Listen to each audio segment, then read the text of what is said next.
कराडची पुण्यातली कोट्यवधींची मालमत्ता समोर आल्यानंतर आता सोलापुरातही कराडची संपत्ती समोर आली आहे। कराडच्या दुसरी पत्नी ज्योती जाधव यांच्या नावावर बार्शीच्या शेंद्री गावात 1-2 नव्हे तर तब्बल 35 एकर जमीन असल्याचं समोर आलंय।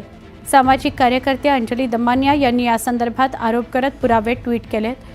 दरम्यान ज्योती जाधव यांच्या नावावर असलेली जमीन कोट्यवधी रुपयांची असून ती गेल्या 2 वर्षात खरेदी केल्याचं बोललं जात आहे। दरम्यान ज्योती जाधवांच्या त्या शेतजमिनीवरून आढावा घेतला आमचे प्रतिनिधी प्रीतम पंडित यांनी।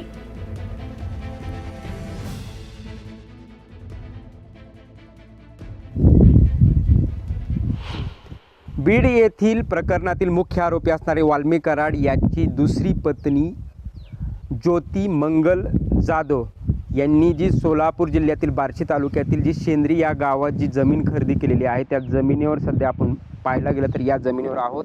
ही शेत जमीन आहे। या प्रकारे पाहायला गेलं तर 4 प्रकार जे विभाग आहेत ते या शेतीचे पडलेले आपल्याला या ठिकाणी दिसत आहेत। 36 एकर परिसरात द्राक्ष असेल किंवा इतर जे काही संत्रे असतील अशा फळबागांची ही शेती आहे।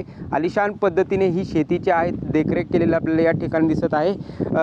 सामाजिक कार्यकर्त्या अंजली दमानिया यांनी एक्सवर ट्विट केल्यानंतर त्यांचा जो 7/12 आहे तो याच जमिनीचा आहे आणि याच जमिनीवर गेल्या 2 ते 1.5 वर्षापासून ही खरेदी केलेली जमीन आहे। दादा, तुम्ही ग्रामस्थ आहात, कधी कळलं की ही जमीन वाल्मी कराड यांची दुसरी पत्नी आहे ज्योती मंगल जाधव यांच्या नावाने आहे? ज्यावेळेस संतोष देशमुख यांचा खून खटला बीड जिल्ह्यात म्हणजे प्रकरण उघडकीस आलं त्यानंतर त्याच्यात बरेच जण जी त्या बीड जिल्ह्यातील लोक आहेत त्याच्यात वाल्मी कराड यांचं नाव सिद्ध झाल्यानंतर ज्यावेळेस आम्हाला कळालं की बाबा ही प्रॉपर्टी इथं कराड यांच्या दुसऱ्या पत्नीच्या नावावर आहे। त्यांच्या पत्नीचं नाव आहे मंगल ज्योती जाधव।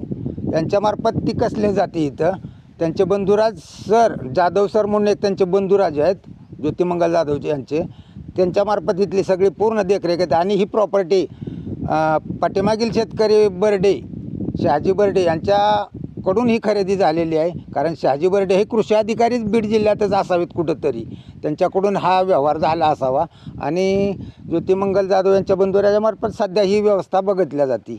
पाहायला गेलं तर अशा पद्धतीने त्यांचे जे बंधू आहेत जाधव सर ते पाहतात हे शेतीचा पूर्ण व्यवसाय।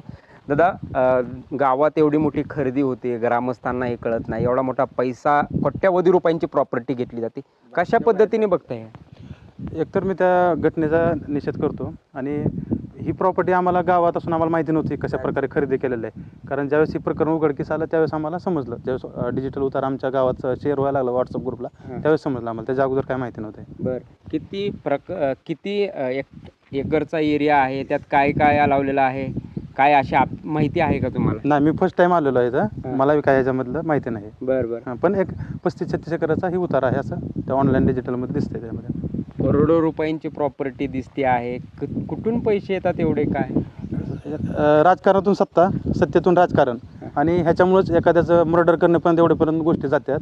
आज बिचाऱ्या फक्त एवढ्या ह्या गोष्टीतून आता मला म्हणायचं यांच्या प्रॉपर्टीचा त्यांना लतलाप, पण एखाद्याचा जीव घेऊन एखाद्याचं घराचं पूर्ण निस्तारण उभं करणं, एखाद्या वडिलाचं छत्र हरपणं, एका आईच्या मुलाचं छत्र हरपणं, ह्या गोष्टी निंदनीय। आणि मराठा ओबीसी जे पेटलं आहे महाराष्ट्रामध्ये आज नेमकं आपण इंग्रजांच्या काळात आहोत का या स्वातंत्र्य भारतात आहोत हीच कळ नाही। कारण जळगावातल्या बाभुरी गाव परिसरातून वाहणारी गिरणा नदी फेसाळल्याचं दिसून येत आहे।